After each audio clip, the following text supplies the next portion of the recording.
Aparatur Negeri Sipil, ASN, di Kota Bima Furkan kini mendekam di penjara.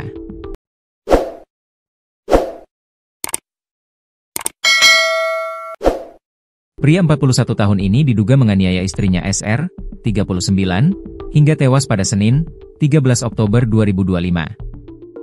Furkan merupakan ASN yang bekerja di Kelurahan Raba Dompu Barat, Kecamatan Raba, Kota Bima, NTB. Lurah Raba Dompu Sudirman mengungkap sejauh ini dirinya tidak mengetahui permasalahan Furkan dengan istrinya.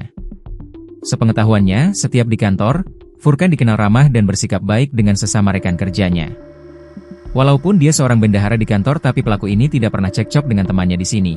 Jadi kita tidak percaya dia melakukan pembunuhan, jelas Sudirman, Selasa, 14 Oktober 2025. Sudirman mengaku, Furkan sempat curhat soal urusan utang, namun dia yakin hal itu bukan menjadi alasan pembunuhan.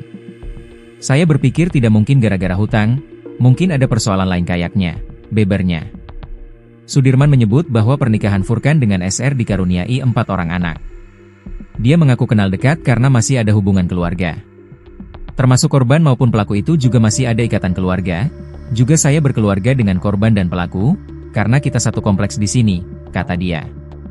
Sudirman menjelaskan bahwa para pegawai kelurahan teman kerja Furkan sudah membesuk kerutan. Sebagian ada yang diam dan ada pula menangis saja mengingat kejadian yang dilakukan Furkan.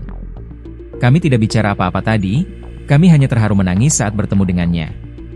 Saya tidak sempat tanya apa penyebabnya dan lain sebagainya tadi, pungkasnya. Diduga dipicu rasa cemburu. Furkan diduga menganiaya istrinya SR di rumah kos di belakang SMA Negeri 3 Kota Bima, NTB pada Senin, 13 Oktober 2025, sekitar pukul 12 WITA. Kasih Humas Polres Bima Kota Ibda Baik Fitrianingsih mengungkap bahwa peristiwa ini diawali dengan cekcok antara Furkan dengan SR. Keduanya sempat terlibat cekcok di dalam kamar kosnya, ungkap Fitri. Pertengkaran itu diduga dipicu rasa cemburu. Furkan disebut marah setelah mengetahui korban kerap berkomunikasi dengan pria lain lewat telepon. Furkan lalu menusuk mata kiri korban menggunakan tangan kirinya sebanyak 5 kali. Korban meninggal dunia di tempat kejadian, tutur Fitri. Beberapa saksi mata di sekitar lokasi mendengar suara keributan dari dalam kamar kos. Tapi tidak tahu kalau sampai terjadi pembunuhan. Setelah sepi, baru warga tahu ada yang meninggal, kata Fitri. Furkan langsung mendatangi kantor Satreskrim Polres Bima Kota untuk menyerahkan diri dan mengakui perbuatannya. Polisi yang menerima laporan segera mengamankan pelaku dan membawa tim ke lokasi kejadian untuk melakukan olah tempat kejadian perkara, TKP.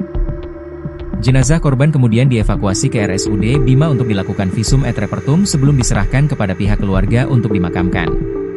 Polisi berencana melakukan pemeriksaan terhadap sejumlah saksi, termasuk warga sekitar dan pihak keluarga korban, guna memperkuat proses penyidikan. Fitri mengatakan pihaknya sedang mendalami motif pelaku.